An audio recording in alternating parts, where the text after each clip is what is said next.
The Howard Stern Show. Your image is so good that these politicians, oh boy, they all want you because, first of all, you're a Cuban American. Correct.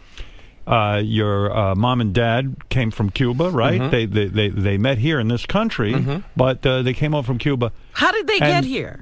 Well, my mom came over in an operation called Peter Pan. I remember Operation Peter Pan. So she came over Peter Pan, and my father came over on what they basically call the lottery. Okay. You know, you get the letter saying, hey, you can leave the country. Yeah. From what I remember last time we spoke, your mom was a dancer. She was dancing in a club or something. I mean, certain things that she did. My mom's a very well-educated and smart woman and gave me all the survival skills that I needed in life. And if it wasn't for her, there's no way, shape, or form I'd be able to be here and enjoy an amazing conversation with you guys. That's definitely the truth. But yeah, she had...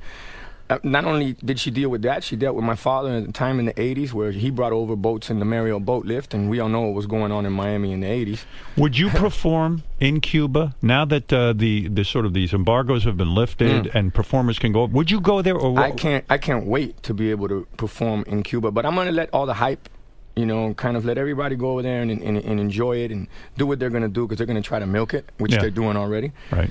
You don't want to be in the first wave. I'd rather come and really do something real special for the What do you mean they're trying to milk it? In other words, okay, the doors have been open to Cuba. Some performers go over there. It's a new market. Why not? They want to get known over there. I think it's great. I don't take nothing from it. I mean, Cuba definitely has an amazing reputation, even from back in the day. And, you know, Havana was...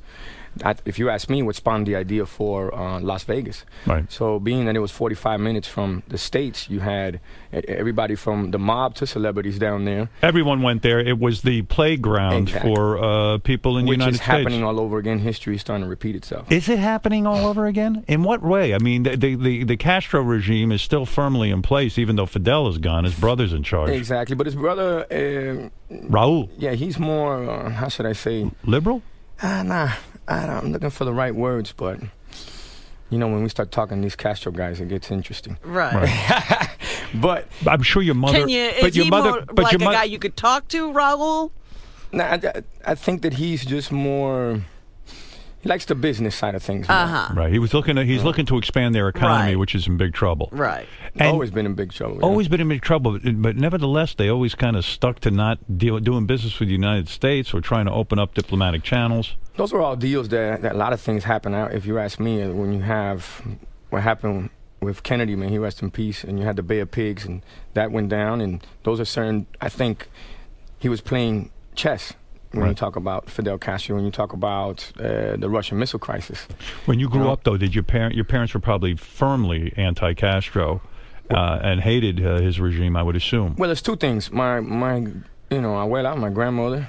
Well, look, you have my aunt Tia, political prisoner. Abuela was one of the first revolutionary women with Castro in a thing called the Sierra Maestra, and that's how they figured out. You know, when she seen it firsthand, what was going on. That's how they got my mother out. Right. In other words, your mother believed in Castro at first. My grandmother. Your grandmother believed in Castro first because he was someone who's saying, hey, let's... Majority of Cuba believed in Castro. Yeah, it was a liberation movement at that time. You know, and that was Batista that they had in there before. But then he betrayed his people, by our opinion anyway, and certainly your grandmother had to become anti-Castro, right? Yeah. And so now to see a lot of... I have a cousin who's Cuban, and she lives in Florida. She's like, very much against the Castro regime, doesn't want to see anybody giving them any kind of support until the people are completely free there. So, you know, it's a touchy situation for a Cuban American. It is a touchy subject, but let me tell you something, and this is my way of flipping it.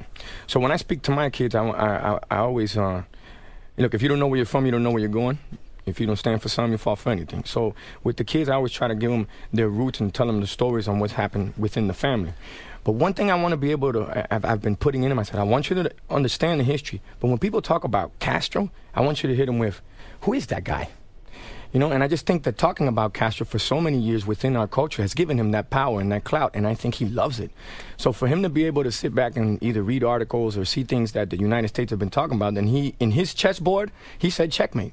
Right. So I think the next generation, for us to be able to go, who is that again? Who are we talking about? Oh, it's open up the doors. Yes, you take that away. And bring them capitalism or whatever, and their economy will grow, and maybe they'll just sort of join the world. Well, it's going to be, I think it was even Carlos Slim had, I don't want to misquote him, but he called it the gold rush of the Caribbean. And I think that Cuba, when it opens up, is going to be something very interesting, being 45 minutes from the States, like I said before. And it's such a huge island and has a lot to offer. And ironically, it's well kept together, not as far as the buildings, but everything around it hasn't really been touched. So a lot of people are going to enjoy it. And so this will be the first time you ever go to Cuba when you go there? No, I've been to Cuba. I went to Cuba in 2001. Yep.